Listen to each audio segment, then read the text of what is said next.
তৈরি হয়েছে, তারা আশাতীত রেজাল্ট করবে।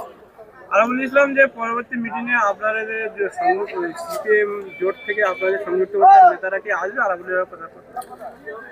আজকে তো আমাদের সমস্ত কর্মীরা এখানে এলেন।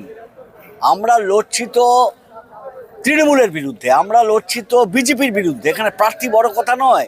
আজকের তো যারা তলায় আছেন, এই ক্যানিং পূর্বে 15 বছর কোনো গণতান্ত্রিক পরিবেশ নেই। কোনো বিরোধী দল একটা ঝান্ডা তুলতে পারে না, মিটিং করতে পারে না। গত বছর ভোটের পর এখানে বুলডোজার চালানো হয়েছে 21 সালে। অনেকের বাড়ি জেসিবি দিয়ে ভাঙা হয়েছে। এই আমার পাশে এক্ষুনি ছিল, বলছিল যে আমাদের আবুল ফারাক, তার বাড়ি জিসিপি দিয়ে ভেঙে মাটি করে দেওয়া হয়েছে। গণতন্ত্র নেই এখানে। গণতন্ত্র উদ্ধারের জন্য লড়াই হবে, তার জন্য মানুষ জোট বেঁধেছে। এখানে তৃণমূলের হামলাবাজির বিরুদ্ধে, তৃণমূলের অগণতান্ত্রিক স্বৈরাচারী নীতির বিরুদ্ধে, আর বিজেপির সাম্প্রদায়িকতার বিরুদ্ধে মানুষ জোট বেঁধেছেন। সুতরাং আজকের সমস্ত মানুষ ঐক্যবদ্ধ হয়েছেন। সিপিএম, আইএসএফ, যারা গণতান্ত্রিক মানুষ সব একজোট হয়েছেন। সুতরাং লড়াইটা হবে এখানকার স্বৈরাচারী তৃণমূলের অপশাসনের বিরুদ্ধে। বিজেপির সাম্প্রদায়িক এসআইআর এর মধ্য দিয়ে যে ধ্বংসাত্মক আচরণ করছে তার বিরুদ্ধে মানুষ লড়াই করবে। ক্যানিং পূর্বের ইতিহাস 34 বছর বাম রাজত্ব করেছে এবং এই 11 সাল থেকে এই 26 সাল পর্যন্ত তৃণমূল করেছে। ইতিহাসে কোনদিন শাসকদলের বিরুদ্ধে মানুষ ভোট দেয়নি। আপনাদের যে এত আত্মবিশ্বাস কেন জিতবে না? এই তো পাশেই তো ক্যানিং আর ভাঙড়ের মাটি তো একই রকম। ভাঙড়েও দেখা গেছে একেবারে রমরমা বামফ্রন্ট আমলেও 2006 সালে আমরা হেরেছিলাম। আবার রমরমা তৃণমূল আমলেও 11 সালে সেখানে সিপিআইএম প্রার্থী জিতেছিল। সুতরাং যে পরিবর্তন হবে না এর কোনো মানে নেই। 15 বছর ধরে এই এলাকায় তৃণমূল কংগ্রেস যেভাবে রাজত্ব চালাচ্ছে, জমি লুট করছে, তারদার জমি লুট হচ্ছে, বিভিন্ন জায়গায় জমি লুট হচ্ছে, এখানকার ব্রিজকে কেন্দ্র করে এখানকার নদী চরের জমি লুট হচ্ছে, বিভিন্ন টাকা আত্মসাৎ হচ্ছে, ব্যবসায়ীদের উপরে তোলাবাজি চলছে। সুতরাং মানুষ গর্জে উঠবেই, ক্যানিংয়ের পরিবর্তন হবেই। বিগত দিনে দেখেছিলাম অর্জুন সিং থেকে শুরু করে সবাই কোরআনের বিরুদ্ধে কুরুচিকর মন্তব্য করেছে। বিজেপির শুভেন্দু অধিকারী থেকে শুরু করে সংবিধান বিরোধী কথা বলেছে। তৃণমূল সরকার মমতা ব্যানার্জি সুপ্রিমো কিছু বললেন না, কিন্তু মোফাক্কিরুল ইসলাম এসআইআর ডিলেট হয়ে যাওয়া মুসলিম পরিবারদের পাশে বসে আন্দোলন করছিল। মোফাক্কিরুল ইসলাম তাকে গ্রেফতার করা হয়েছে এবং তৃণমূল কংগ্রেস বলছে মমতা ব্যানার্জি জঙ্গি। তিনি কি বলবেন? এসআইআর মমতা ব্যানার্জি তো মিটিং থেকেই বলেছেন ওখানে দাঙ্গা সৃষ্টি হয়েছে। মমতা ব্যানার্জি বলছেন কি করে? ওখানে দাঙ্গা হয়নি। ওখানে যারা নাম ডিলিট হয়েছে তারা রাস্তায় নেমেছেন।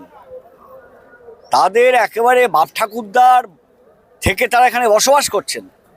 আমরা আমাদের পার্টির পক্ষ থেকে দীর্ঘদিন ধরেই বলছি গভীর ষড়যন্ত্র হচ্ছে, আরএসএস ষড়যন্ত্র করছে বিভাজনের রাজনীতির নামে। এখানে মানুষের নাম, একটা সম্প্রদায়ের মানুষের নাম বাদ দেওয়ার চেষ্টা করছে, তার বিরুদ্ধে মানুষ গর্জে উঠেছেন। এবং এটা হলো কেন পশ্চিমবাংলায়? এসআইআর কেরলেও হয়েছে, এসআইআর হয়েছে তামিলনাড়ুতেও, সেখানেই সমস্যা হয়নি। পশ্চিমবাংলায় এটা হলো। এটা আরএসএস এবং বিজেপি এবং তৃণমূলের মানে সুসংগঠিত বোঝাপড়া মানুষের মধ্যে বিভাজন তৈরি করে এবং বিভাজনের রাজনীতির মধ্য দিয়ে অন্যান্য সমস্যাগুলোকে পিছনে ফেলে দিয়ে মানুষের ভোট আদায় করো, এইটাই চেষ্টা করেছিল। সুতরাং যারা গর্জে উঠেছেন সাধারণ মানুষ, তাদেরকে আপনি একটা উকিলের নাম বলছেন, কিন্তু সেটা তো নয়। ওখানে প্রচুর মানুষকে, সাধারণ মানুষকে অ্যারেস্ট করা হয়েছে। এমনকি আইএসএফ এর ক্যান্ডিডেট যিনি, আশা তো লেগেই আছে। অর্জুন সিং তিনি কেমন লোক সবাই জানেন। বাবুল সুপ্রিয় একসময় দাঙ্গা করেছিলেন আসানসোলে, দাঙ্গার নেতৃত্ব দিয়েছিলেন। সেই বাবুল সুপ্রিয় আবার তৃণমূলের নেতা হয়ে গেছেন।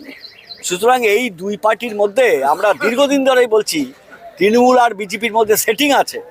এটা পরিষ্কার। সেটিং না থাকলে অভিষেক ব্যানার্জির এতদিন জেলে থাকতে হতো। সেটিং আছে বলেই এত দুর্নীতি করেও অভিষেক ব্যানার্জি এখন মানে একেবারে ভাষণবাজি দিয়ে বেড়াচ্ছেন।